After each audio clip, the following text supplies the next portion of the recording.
بھٹو زرداری صاحب نے آج صبح سے آغاز کیا ہے کراچی کے مختلف علاقوں میں، کراچی کی جو 7 ڈسٹرکٹس ہیں ان کا دورہ کرنے کا. ابھی کراچی کے علاقے رضویہ چوک پہ وہ موجود ہے، کیماڑی، لیاری، وہ آج سارا انہوں نے وزٹ کیا ہے. اور علی محمد خان صاحب ہیں جی ہمارے ساتھ موجود ہیں. اچھا ابھی ویسے ملیر سے پیپلز پارٹی 3 نکال لے گی ملیر کی 3 سیٹیں اور کیماڑی کی 2، لیاری کی 1. کیماڑی کی 1 تو آرام سے نکالی کہ عبد القادر پٹیل صاحب والی، دوسری والی شاید پھنسے کیونکہ اس میں مگر کیماڑی ٹاؤن کے علاقے اور بہت سارے ہیں جس میں ایم کیو ایم کا ووٹ بینک بھی ہے میرے خیال سے. سو کیماڑی کی بھی آپ کو دونوں نہیں نکلتی دیکھ. ہر الیکشن ایک تو ضرور جیتے گی کو اپنا یہ اگری کرتا ہوں وسیم بغیر جانے بغیر سمجھے. مگر دیکھیں میری اتھارٹی ابھی جو یہ بات کر رہے تھے بار بار یہ اپیل کر رہے ہیں کہ ایک موقع دے دو کراچی کو سدھار دوں گا، ایک موقع دے دو.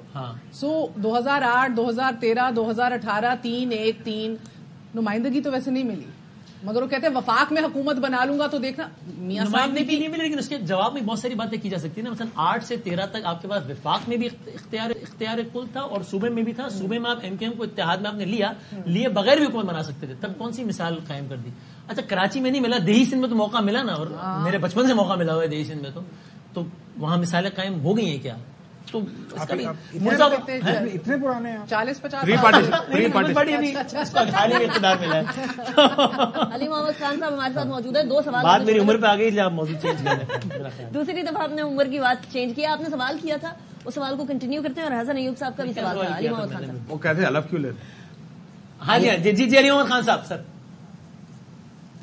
وہ سوال کے اوپر سندھ کی کراچی کی بارش ہو گئی ہے تو سوال دوبارہ صحیح کہنے. جی حسن صاحب سوال یہ ہے علی محمد خان صاحب کہ آپ اپنے امیدواروں سے حلف لے رہے ہیں قرآن پاک کے اوپر، تو اس کا مطلب یہ ہے کہ آپ کو ان پر مکمل اعتماد نہیں ہے. جب آپ کو ان پر اعتماد نہیں ہے تو ووٹر ان کے اوپر اعتماد کیوں کرے؟ دیکھیں ووٹر ان پہ اعتماد اس لیے کرے گا کہ ووٹر کو عمران خان صاحب پہ اعتماد ہے اور پارٹی ان کو ٹکٹ دیا ہے. اب یہ آپ ووٹر سے پوچھیں ووٹر کیوں اعتماد کرے گا یا نہیں کرے گا. تو اگر عمران خان صاحب نے اعتماد کر لیا تو حلف لے لیں. حلف لینے کی کیا ضرورت ہے پھر؟ ویسے ایک سیکنڈ تھوڑا سا کام. میں حسن ایوب سے ایک سوال جتنے ایم این اے الیکٹ ہونے کے بعد آپ ایم این اے سے حلف لیتے ہیں؟ کیوں لیتے ہیں؟ اگر آپ کو اعتبار ہی نہیں ہے تو مت لے ان کو اسمبلی میں بٹھائیں. وزیر اعظم پاکستان سے حلف لیتے ہیں، وہ تو کانسٹیٹیوشنل اوبلیگیشن ہے نا. یہ کانسٹیٹیوشنل اوبلیگیشن نہیں ہے نا. حلف لیتے وہ آئینی کیوں آپ لیتے کے اوپر اوبلیگیشن ہے. پاکستان وہ لازم ہے آئین پاکستان کے تناظر میں. یہاں پر کوئی وجہ ہے تو آپ نہیں حلف آپ کے لیتے ہیں اوپر نا.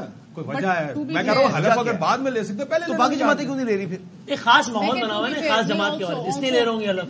خاص ماحول کیا بنایا؟ خود بنایا انہوں نے. دیکھیں نا انٹرا پارٹی الیکشن ٹھیک نہیں کرائے، اس کے بعد جو ہے وہ پارٹی کا یونیفارم سمبل نہیں رہا، تو اب ان کو حلف لینے پڑ رہی ہے. فلور کراسنگ ہو سکتی ہے. لینے پڑھ نہیں رہے. ٹو بی فیئر ہماری ملک کے اندر ایک بڑی کلرفل ہسٹری رہی ہے لوٹائزم کی. آئی انڈرسٹینڈ کہ وہ ابھی کیوں لے رہے ہیں.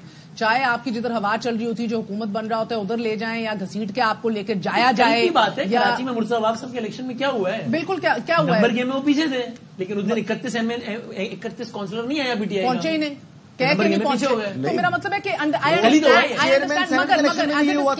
ایز اے ڈسکلیمر ایک بات اپنی جگہ درست ہے کہ ان حالات میں کوئی آزاد بھی اگر کھڑا ہو رہا ہے نا پی ٹی آئی کے لیے اس سختی کے اندر، تو وہ آئیڈیولوجیکل ہے، وہ نظریاتی ہے تو کھڑا ہو رہا ہے ٹو اے لارج ایکسٹینٹ. مگر آئی ڈو انڈرسٹینڈ. دیکھیں اس آرگومنٹ کے اندر بالکل کوئی جان نہیں ہے کہ یہ جو بات کی جا رہی ہے نا کہ ایک پولیٹیکل پارٹی فار ایگزامپل، اب تو نہیں ہے پولیٹیکل پارٹی، ان کے پاس سمبل نہیں ہے لیکن وہ رجسٹرڈ پولیٹیکل پارٹی ہے، اگر اس کے حمایت شدہ کوئی امیدوار جیت جاتا ہے پی ٹی آئی کا سی اے کا، یہ میرے خیال میں انتھنکیبل ہے. کائنڈ آف ایک ماحول بنا ہوا ہے پاکستان کے اندر جوتے پڑیں گے گھر جا کے. وہ وہاں سے کانسٹیچوئنسی سے اٹھے گا، ووٹ لے گا، اور اس کے بعد آئے گا السلام علیکم وعلیکم السلام. وہ ہمارے کچھ چند ایک نوجوان آج ایکسائٹیڈ صحافی اسٹوریاں کر رہے ہیں کہ وہ کہے گا جی میں زرداری صاحب کے ساتھ ہوں لارجر انٹرسٹ میں، اور میں جناب اعلیٰ میں نواز شریف صاحب کے ساتھ ہوں.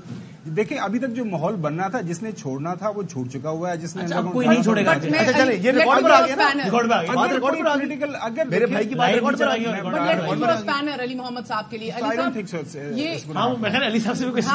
محمد صاحب اس کے اوپر اسپینر ہی پھینکتی ہوں. گومن صاحب صحیح کہہ رہے ہیں کہ واقعی ایک ماحول اور اس طرح کا بڑا مشکل ہو جائے گا 3 دن بعد اپنے گھر میں ہی کھڑے ہونا اگر آپ کسی اور جماعت کی طرف چلے گئے. مگر دیکھیں ہمارے الیکشن لاز میں ایمبیگوٹی ہے. سر اگر لاسٹ منٹ آپ کو بتایا جائے کہ آپ پولیٹیکل پارٹی رجسٹرڈ تو ہیں بٹ کنسیڈر نہیں ہوتے کیونکہ آپ کو الیکشن سمبل نہیں دیا گیا، تو ان آزاد امیدواروں کے پاس اور کوئی آپشن ہی نہیں ہے ماں سوائے یا تو آزاد رہیں یا تو ایک اور سیاسی جماعت کسی اور آپ کے سوا کسی اور سیاسی جماعت کے پاس جائیں. And then If they say they have a free option to go to People's Party or IPP,